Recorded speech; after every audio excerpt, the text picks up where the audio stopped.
Well, what sort of a future are we going to choose? Are we going to choose having an unsustainable future where we keep our head in the sand and we keep building things just the same way as we've done for the last 50, 60, 100 years? Or are we going to choose a sustainable, carbon positive future which creates jobs and industry which could be the envy of the world? Coal is perfectly clean, so long as it remains in the ground. People talk a lot about climate change being an issue about future generations. Well, it's not an issue about future generations. The impacts of climate change are wreaking havoc across the world. You can see in the last month, we've seen what's happened in Pakistan. 20 million people displaced, right, because of the impacts of climate change in this region. And in Russia, at the very same time, right, you have severity of these fires at the very same time, which is also threatening livelihoods and homes in the same sort of way.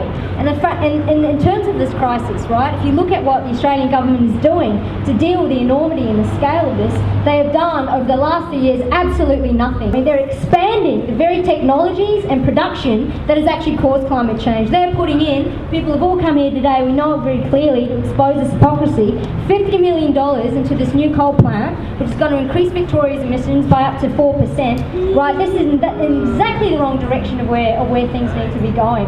Since the aftermath of the election, right, all of the kind of solutions that we desperately know we need and can deal with this crisis, right, direct government into large-scale renewable energies, putting mass investment into green jobs and public transport, all of those sorts of demands have faded into the background, and all of the hopes are being put in what we know is a carbon price that is very, very clearly, right, not going to stop these new coal projects. It's proven. This HRL plant is going ahead next year, early next year. A carbon price is not going to stop it, and it's going to jack up electricity prices, which is seriously going to hurt working class and poor people in Australia. So I think, and very clearly in terms of that basis, we need to try and start to mobilise and put the demands that are actually going to deal with this crisis. And I think in terms of what we can do with this, I mean, I think it's very, very encouraging to know that the ACTU, the Australian Council of Trade Unions, right, in the last couple of months, they've put a ban on the construction of a uranium waste dump on Aboriginal land at Muckaty Station, right?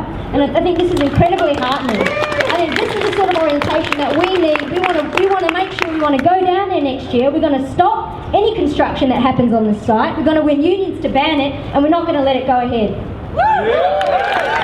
Coal, don't dig it. Leave it in the ground, it's time to get with it. Coal, don't dig it. Leave it in the ground, it's time to get with it. Coal, don't dig it. Leave it in the ground, it's time to get with it. Coal, don't dig it. Leave it in the ground, it's time to get with it. Coal, don't dig it. Leave it in the ground, it's time to get